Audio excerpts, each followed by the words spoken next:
Okay, here we are at White Brother fixing this Taylor guitar. Or actually, it's a Recording King, excuse me, made in China. Good quality guitar, but like most of them these days, they have problems with their bridge pulling up on the corners. And this is common with all guitars. So with the tension, it makes the top arch and curve over time. I think this is probably only about a 10-year-old guitar. But if you look closely, you can see there's a gap there in the middle. It's not flat anymore. Same thing here. So the curves fit each other. But the real problem was when this was made, they put the finish on, then they glue the bridge to the finish with the electrostatic plastic glue. And if you see this line going right along here, that's where the glue stopped. And this, from here, this line to the new line, which I cut along there with the razor, and you can see that was like an 1/8 inch further than that line there. That's because this yellow part here, this is that plastic glue.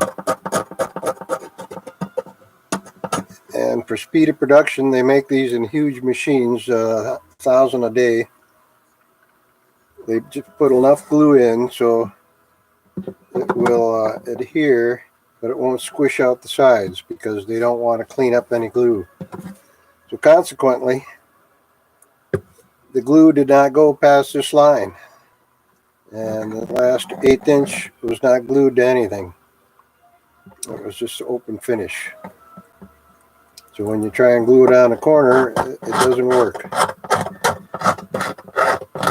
You can hear that scratch, that plastic. And so we took the bridge off. Now we have to clean out the plastic. You can see a difference in color. And when you scrape it, it's white. That's white plastic. It doesn't dissolve. You can't soak it in water and let it come off.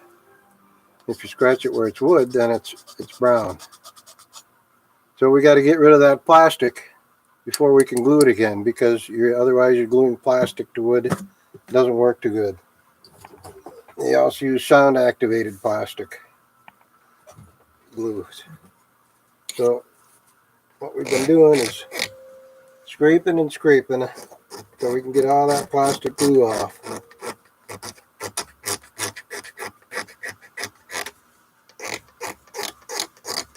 Now along the edge, it's nice wood because, as I pointed out, it was not glued. So we got to carefully go along, remove all this plastic before we can glue it back on.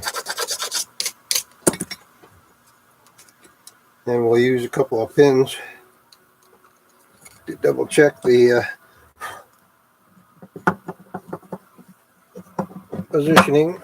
Yep, you can see we didn't remove any extra lacquer than was necessary to glue this on. But if we hadn't, that last 1/8 inch would not have any contact. Another thing that bugs me, they put these lines in there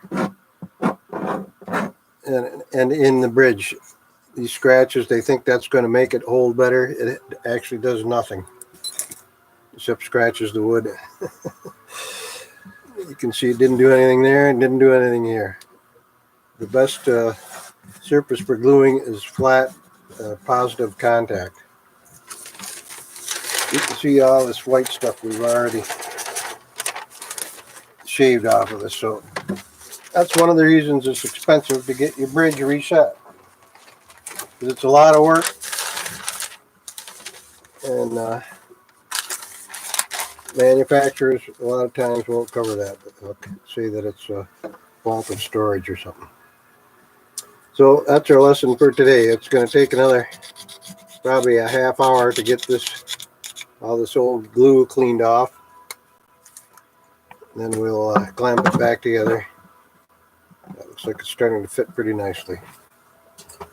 So we'll see the next installment, see how it's coming.